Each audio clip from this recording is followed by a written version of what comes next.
Good afternoon, everyone. My name is Larissa Dunphy, and I'm the Family and Consumer Science Educator here in Belmont County in southeastern Ohio. And today we're going to be talking about putting the Z's in sleep.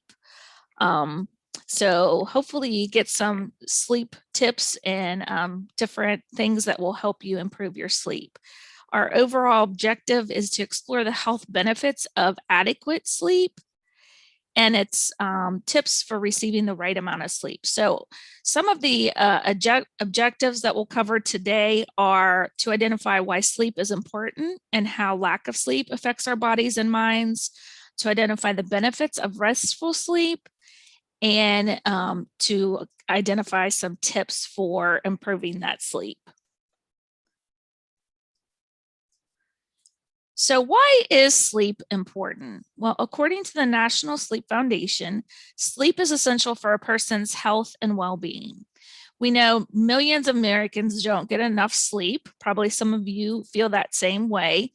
And a recent survey conducted by the NSF revealed that at least 40 million Americans suffer from over 70 different sleep disorders. So lots of different sleep issues that can affect us. And 60% of adults report having sleep problems, a few nights, a week, or more. And most of those actually go undiagnosed or untreated. Another 40% of adults experience daytime sleepiness severe enough to interfere with their daily activities at least a few days each month, with 20% reporting sleep problems a few days, a week, or more. So you're definitely not in it alone if your sleep is affected.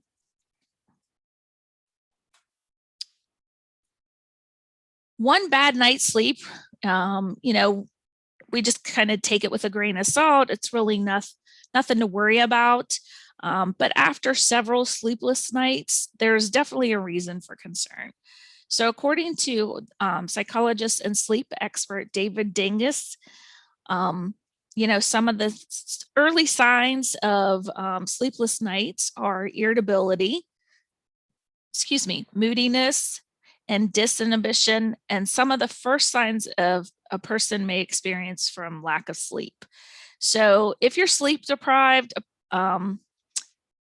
you might experience some of those initial symptoms or signs. And also, you might start to experience some apathy or slowed speech and flattened emotional responses. Maybe you have difficulty remembering things, and even multitasking could be very much a strain. Lapse in your attention, your ability to focus, maybe you're nodding off at work or while you're driving or reading. Those can all be signs. So the occasional night without sleep will make you feel tired, definitely, the next day, but it won't necessarily affect your health in a negative way. But what does happen when we sleep? Our body processes memories. It gives our body the chance to organize and store those memories from the previous day. And then it also is an opportunity for our body to be restored, a chance for it to be replenished with energy. It grows its muscles, helps its tissues, synthesizes its hormones, all those kinds of things. And then we dream, right? And although no one really knows exactly why we dream, it is an important part of our sleep process. So how much sleep do we need? This is a chart from the Sleep Foundation, and I'm going to have you guys type in the chat box just to see, make sure you guys can follow along on this chart. What's the recommended amount of sleep for an adult 26 to 64? So if you guys want to go ahead and type in the chat box there. And Amy, if you can let me know if things are coming through, messages are coming through.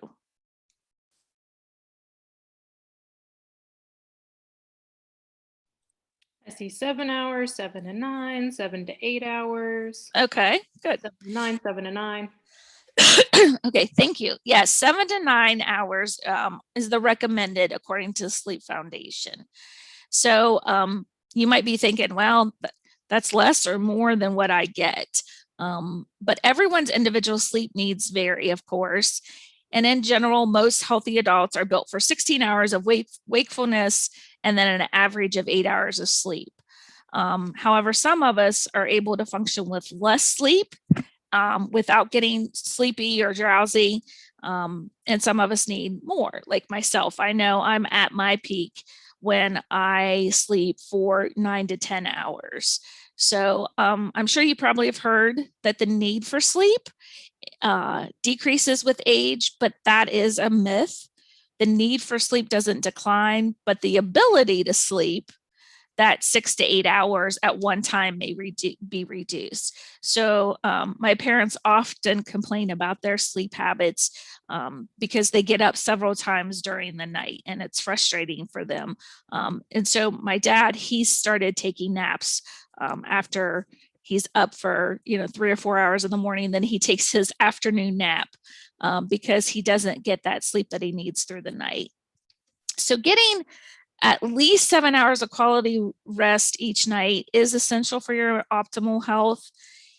And it provides the foundation for all our daily habits and decisions. We know that sleep deprivation can negatively affect our mood and our temperament. So if you don't sleep well, you're probably snap at people or are just very lethargic, and it does affect your overall mood and the ability to focus and accomplish any of those daily tasks that you need.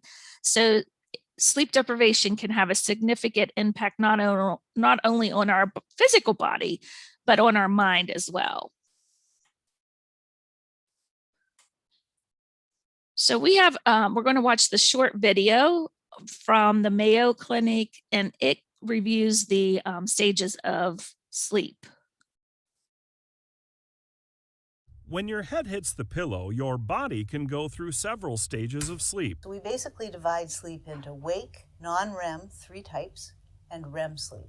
Dr. Lois Cron, a Mayo Clinic sleep medicine specialist, says the 3 types of non-REM, which stands for rapid eye movement, include level 1, which is light sleep, level 2, intermediate sleep, and level 3, deep sleep. Our heart rate and our breathing really slows down, and that just allows the body a chance to recover from the busy day. The final stage is REM sleep, which is typically when you geez, I'm sorry.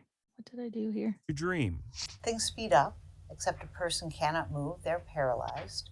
And that's actually felt probably to be a rinsing function to clear the brain of toxins and byproducts. Dr. Cron says not everyone goes through all of the stages, but in general, people alternate between several different levels of non-REM as well as REM sleep every night. For the Mayo Clinic News Network, I'm Jason Howland. When your head hits... Oh, we don't need to watch that again. Okay, so here's a little chart that kind of just reviews what we just saw on the video, but excuse me. NREM is divided into 3 stages, each becoming progressively deeper sleep. So on the right here, the NREM1, it's the first stage of sleep, and that's when we enter that non-rapid eye movement sleep. And then we have NREM2, and stages 1 and 2 are that light sleep. That's when we can easily be around. That's when maybe we hear, a door shut, or if someone wakes up that is in our house, we might hear that. And then stage 3 is that deeper stage of sleep where we're more difficult to arouse, and we might feel disoriented when we're woken up from this stage of sleep. And then, of course, we have that REM sleep. And generally, after going through NREM stages, we enter stage 4, which is known as that REM sleep. And this EEG shows as being similar to wakefulness or drowsiness. So it's during that REM sleep that's when we dream. So if you say, oh, I don't dream when I sleep, it's possibly because you don't remember the dreams, or that you're not getting to that REM stage. And each cycle lasts about an hour and a half. And we need to experience all 4 of those cycles to get that restful sleep.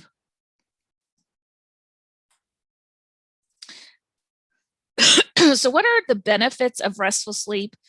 A healthier weight. So researchers have found that people who sleep fewer hours per night are more likely to be overweight or obese. It is thought that a lack of sleep impacts the balance of hormones that affect our appetite. We have an improved immune system. Research suggests that people getting less than 7 hours of sleep each night are 3 times more likely to catch a cold.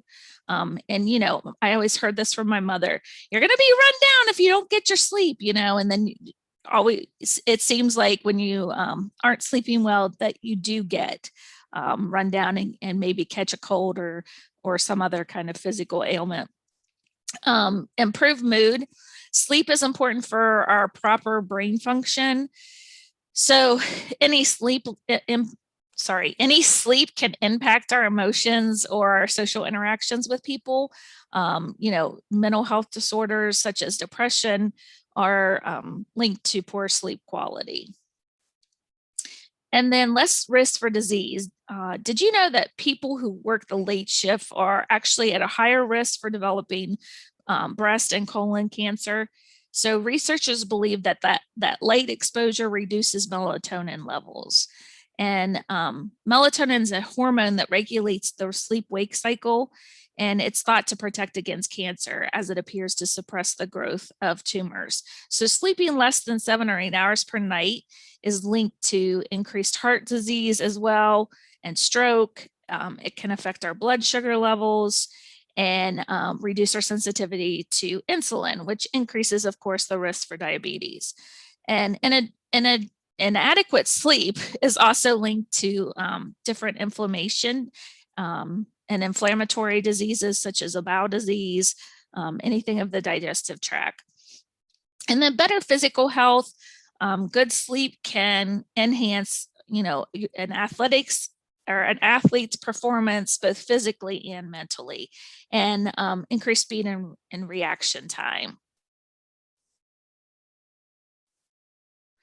So there are several factors that can influence our sleep, things such as our eating habits. So it's important, excuse me, to be consistent with your eating habits and maintaining, you know, whatever pattern that is that you have. So if you always eat 3 to 5 meals a day and then suddenly you change that, it may affect how you're sleeping. Or if you never eat before bed and you suddenly start doing so, it may make it harder for you to fall asleep or decrease the quality of your sleep even. So this is especially true if you never eat before bed and then you just randomly start to do so. If you're going to eat before bed, it's suggested that you eat a light meal containing healthy carbohydrates, something high in fiber and low in sugar. Some foods that can be helpful for sleep are things like tart cherries, almonds, raspberries. Those things increase your melatonin levels, and again, that's what helps us to fall asleep. And then mushrooms are a great source of vitamin D.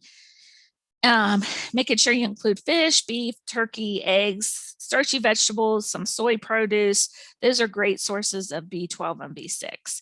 And of course, you've probably heard it that you want to avoid large amounts of caffeine and sugary foods or beverages, especially if you have your morning coffee, that's fine, but anything late in the afternoon or later, you want to try to avoid, because those things can definitely lower your sleep quality.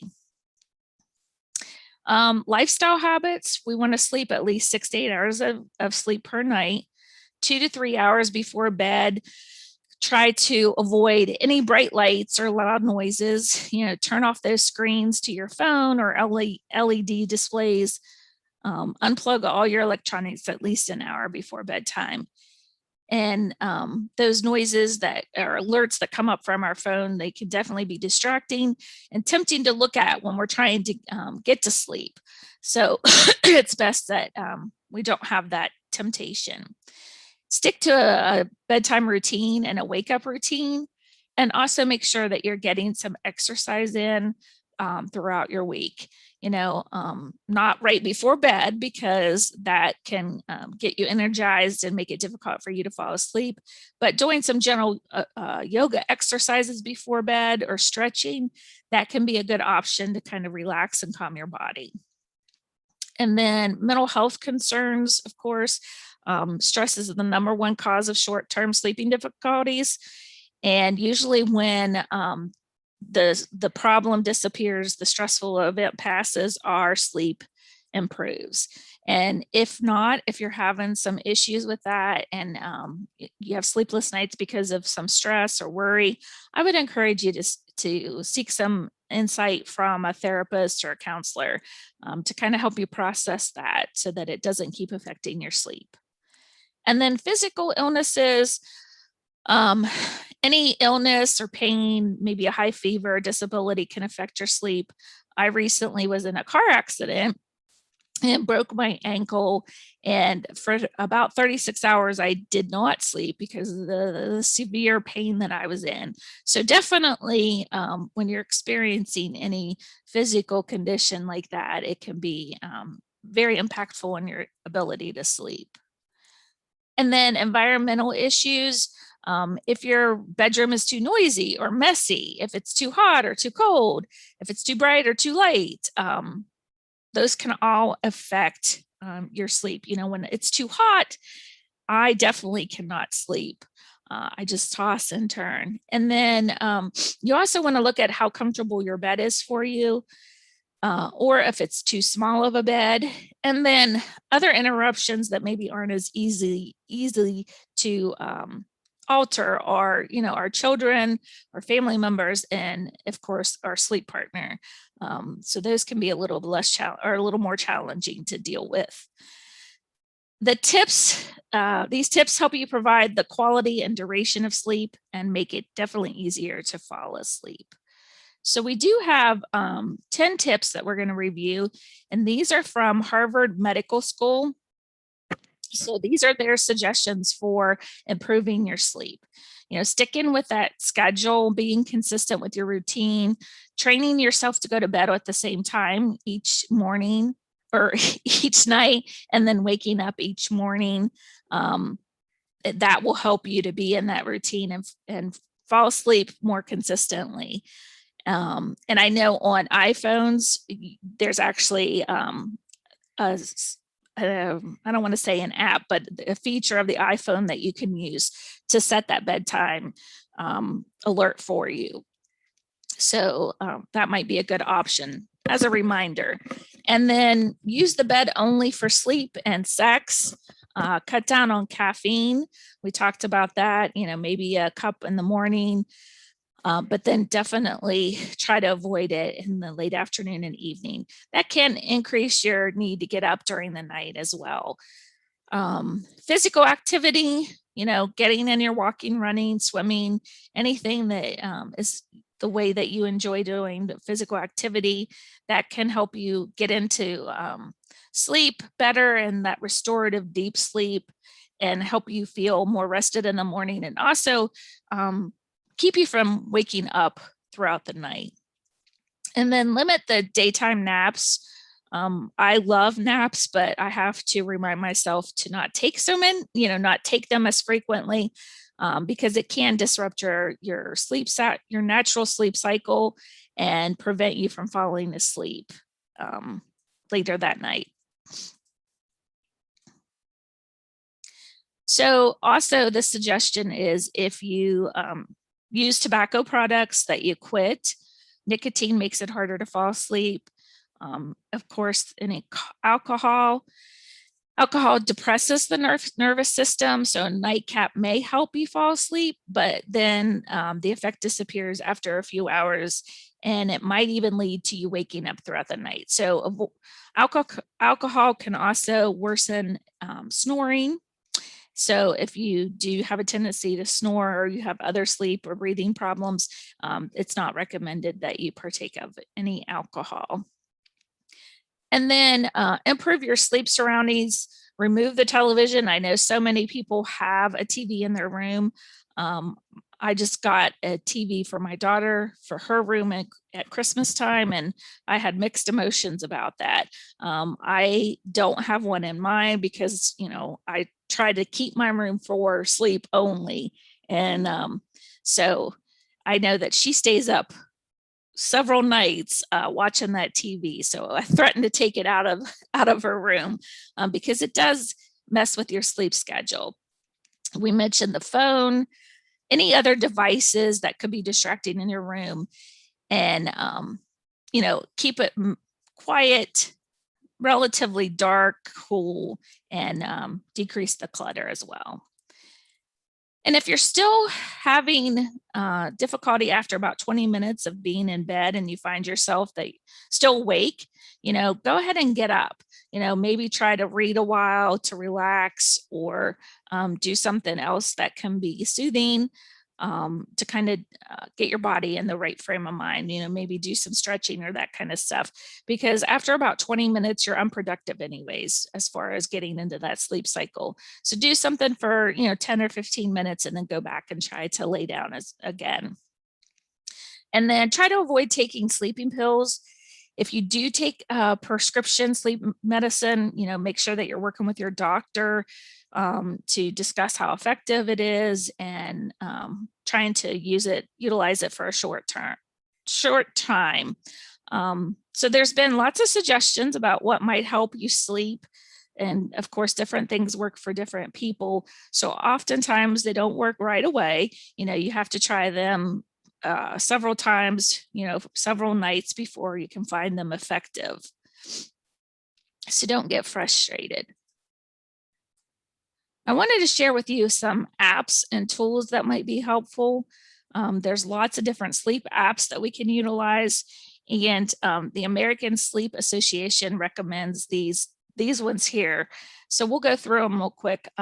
Awoken, it's a sleep app which combines a journal and practice exercises to help you achieve that lucid dreaming and dream awareness. So journaling can be a really effective tool to get out of our minds what keeps ruminating. So we can put pen to paper and actually let that go. So that can be a really effective app to use if you have that problem of when you lay down for bedtime, if you start to think about all those things that you worry about. Sleep Cycle is an alarm. It's an alarm app, that performs sleep tracking to record your sleep habits. Using the sleep cycle theory, the alarm wakes you during the light sleep. So to achieve this, you set a window of time to wake up. And then the app actually senses your sleep movements and rings the alarm to wake you up during the optimal time during that sleep cycle. So this allows you to wake up feeling refreshed. Excuse me.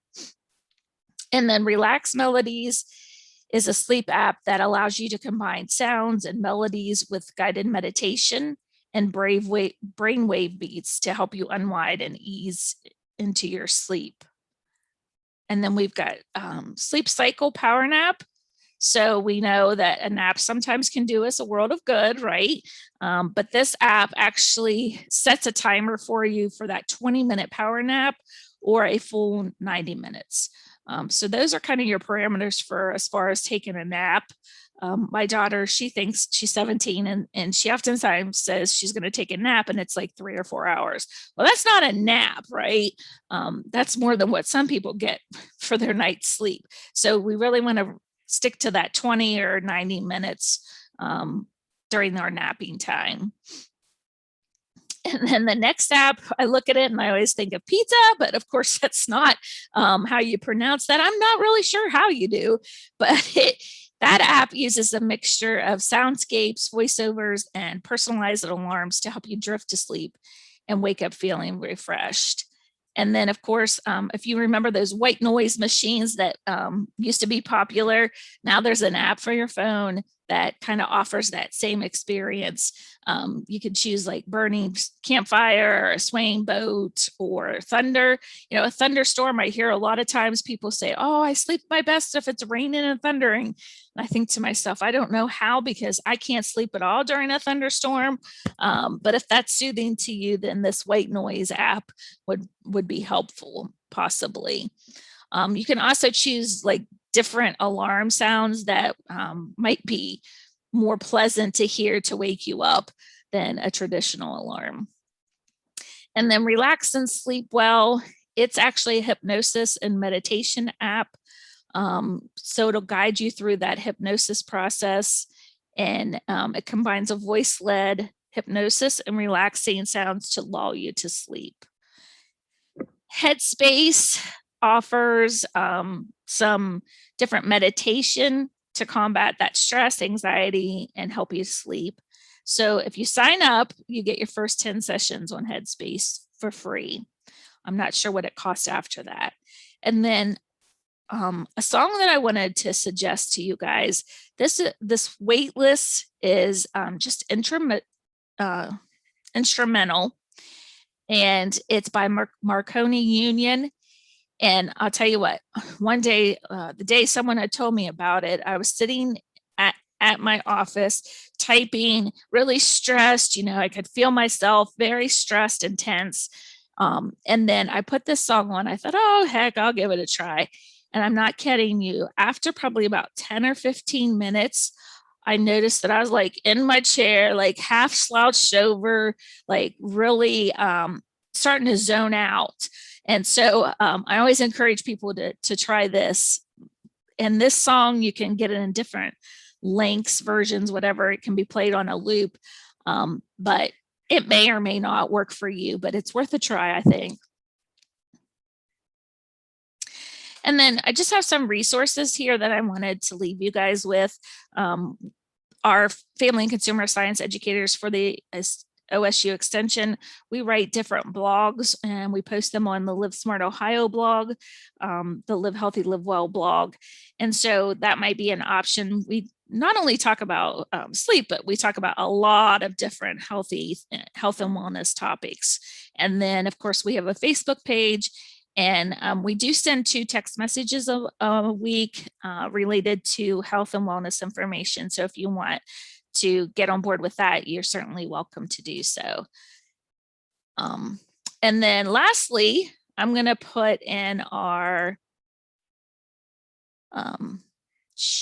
Q&A, or no, chat. I'll put it in the chat box, the evaluation. So if you could just click on this link and do an evaluation of this program, I would appreciate it. And that's all I have for you guys today. I thank you for joining today, and I hope you learned some different tips for improving your sleep.